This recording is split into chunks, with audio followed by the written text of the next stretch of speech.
आज हम डिस्कस करते हैं क्यों ज़रूरी है ऑटिज़म बच्चों के साथ रेपो बिल्ड करना। आपने देखा होगा जब भी ऑटिज़म से पीड़ित बच्चा थेरेपी सेंटर आता है तो हमेशा एक थेरेपिस्ट ऑटिज़म बच्चे के साथ अपना रेपो बिल्ड करती है। रेपो बिल्ड करना इसलिए ज़रूरी है क्योंकि बच्चा जब आता है वो बहुत ज़्यादा अनकंफर्टेबल फील करता है, उसको इरिटेशन फील होती है, वो किसी के साथ भी लगाव फील नहीं करता, उसको कुछ भी अपना नहीं महसूस होता। तो हमेशा एक थेरेपिस्ट का पहला स्टेप रेपो बिल्ड करना होता है, बच्चे को कंफर्टेबल करना होता है, बच्चे के साथ एक प्यारा सा बॉन्ड बनाना होता है जिससे बच्चा एक कनेक्शन फील करे, कंफर्टेबल होके अपने काम पे ध्यान देना शुरू करे। क्योंकि जब तक बच्चा अपने आप को रिलैक्स नहीं करेगा वो कोई भी काम नहीं कर पाएगा। आपने देखा और सुना भी होगा, कुछ पेरेंट्स ऐसा कहते हैं अपने एक्सपीरियंस से कि हम जब थेरेपी सेंटर में आए थे, हमारा बच्चा थेरेपी सेंटर के अंदर जाना नहीं चाहता था, वो किसी थेरेपिस्ट का हाथ भी लगवाना नहीं चाहता था। वही बच्चा थेरेपी लेने के बाद 1 महीने बाद या 2 महीने बाद उस बच्चे ने उस थेरेपिस्ट के साथ एक कनेक्शन बनाया, हंसते हंसते अब थेरेपिस्ट के पास आता है, कंफर्टेबल फील करता है, बहुत अच्छे से अपना काम भी करता है। क्योंकि जब तक एक थेरेपिस्ट के साथ बच्चे का रेपो बिल्ड नहीं होगा, बच्चा कोई भी काम करने में इंटरेस्टेड नहीं होगा, क्योंकि बच्चे का ध्यान ही नहीं जाएगा। अगर आप देखो बच्चा इरिटेटेड है, थेरेपिस्ट उसको काम करवा रही है, आप देख सकते हो वहाँ पे बच्चे का ध्यान नहीं होगा, बच्चा सिर्फ रो रहा होगा, उसका ध्यान उस टॉयज़ पे, उस वॉक पे बिल्कुल नहीं होगा। क्यों नहीं होगा? क्योंकि वो इरिटेट है, उसको बाहर जाना है, उसको इस इन्वायरमेंट में नहीं रहना है, या तो उसको अपनी मर्ज़ी करनी है, उसको इधर उधर भागना है, उसको एक जगह टिक के बैठकर प्रॉब्लम हो रही है। क्योंकि थेरेपिस्ट हमेशा बच्चे को रेपो बिल्ड करने के टाइम अपने पास बिठाती है, अपनी लैप में लेती है, उसको पोइम्स वगैरह सिंग करती है, उसको एक्सरसाइज वगैरह देती है, उसके साथ एक कनेक्शन बनाने की ट्राई करती है। नो डाउट ये चीज़ें इतनी जल्दी नहीं आती, बच्चे के साथ कनेक्ट नहीं हो पाती, इसमें टाइम लगता है। जब बच्चा कनेक्शन फील करना स्टार्ट करता है तब बच्चा अपने आप काम में ध्यान देना शुरू कर देता है। क्योंकि एक थेरेपिस्ट का वे होता है कि बच्चे के साथ कैसे कनेक्शन बिल्ड करना है। आप देख सकते हो, आपने सुना भी होगा कि जब पेरेंट्स बोलते हैं मैम मेरा बच्चा तो ऐसे नहीं करता था, अब उसने ये चीज़ें करनी स्टार्ट कर दी हैं, क्योंकि बच्चे ने उन चीज़ों को अंडरस्टैंड करना शुरू किया, तो इसलिए बच्चे ने वो चीज़ें करनी शुरू कर दी। क्योंकि बच्चा एक थेरेपिस्ट के साथ वो चीज़ें कर रहा है थेरेपी सेंटर में जाकर। तो हमारा यही होता है मेन मोटिव कि हम बच्चे को रेपो बिल्ड करें और उसके साथ कंफर्टेबली उसको हर एक काम करवाएं। क्योंकि जब तक हम ये चीज़ें नहीं करेंगे बच्चा रिलैक्स नहीं हो पाएगा, बच्चे का ध्यान डाइवर्ट ही रहेगा, बच्चा उस चीज़ में प्रॉपरली फोकस नहीं कर पाएगा, जो हमें चीज़ें चाहिए वो चीज़ें नहीं हो पाएंगी। तो पेरेंट्स भी ये चीज़ें जो हैं थेरेपिस्ट के साथ शिकायत करेंगे कि मैम हमारा बच्चा तो ये चीज़ें नहीं कर रहा है, आपने बोला था बच्चा 1 हफ्ते में 2 हफ्ते में ठीक हो जाएगा, बट आपसे ये चीज़ें नहीं हो पा रही हैं। बट वहाँ पे यही चीज़ है ना कि हम बच्चे को पहले एक रिलैक्स पोजीशन में लेके आए, आई कांटेक्ट देना शुरू करेगा, नेम कॉलिंग पे रिस्पॉन्स देना शुरू करेगा।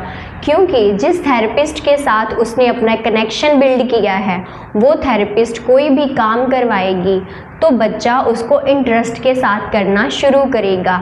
समटाइम्स बच्चा ये चीज़ें नहीं कर पाता है क्योंकि उसको वो चीज़ करने में प्रॉब्लम होती है, तो वहाँ पे भी थेरेपिस्ट एक अपने अच्छे से अपने तरीके से उस बच्चे को उस चीज़ में काम करवाने की कोशिश करती है।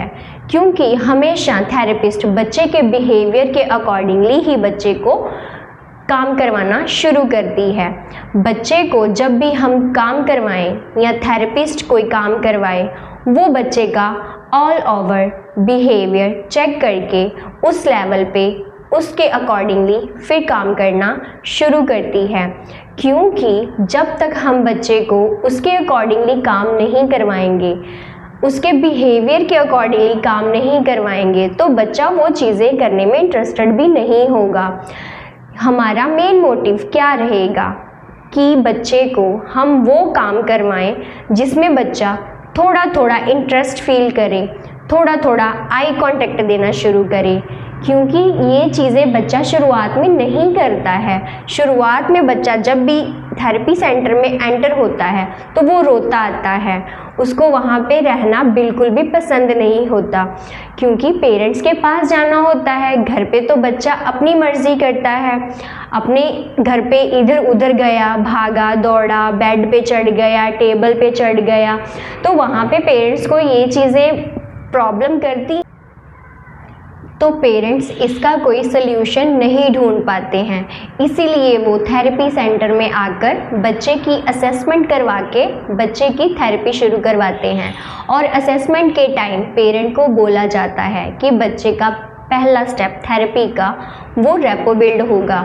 जब तक बच्चे के साथ कनेक्शन नहीं होगा एक थेरेपिस्ट का, बच्चा काम नहीं कर पाएगा, बच्चा एक अपना इंटरेस्ट नहीं दिखा पाएगा, क्योंकि बच्चा डाइवर्ट रहेगा।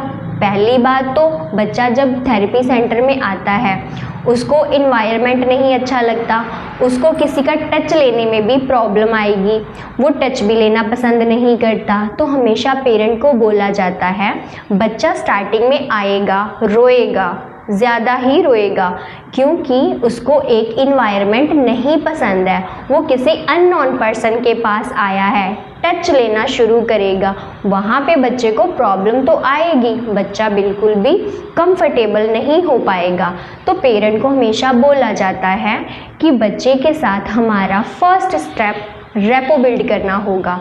जब तक रेपो बिल्ड ना हो पाएगा, बच्चा कोई भी काम नहीं कर पाएगा।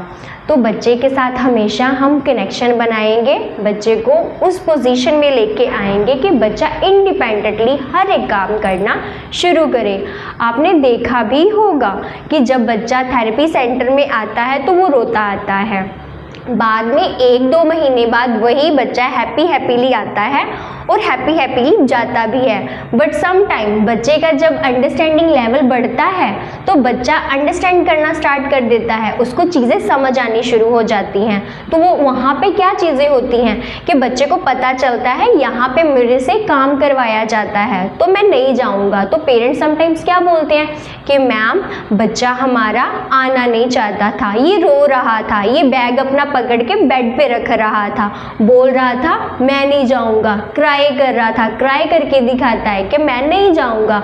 वहाँ पे तो ये चीज़ पॉजिटिव है, क्योंकि हम देख के नॉर्मली भी जब हम बच्चे को स्कूल जाना शुरू करवाते हैं तो बच्चा वहाँ स्कूल जाकर भी खुश नहीं होता, स्कूल जाते टाइम भी बच्चा रोता है। वहाँ पे तो एक पॉजिटिव है कि हमारा बच्चा अंडरस्टैंडिंग करनी शुरू कर दी है, उसको समझ आनी हो गई है कि वहाँ पे जाऊँगा तो काम करवाएंगे तो मैं काम नहीं करूँगा।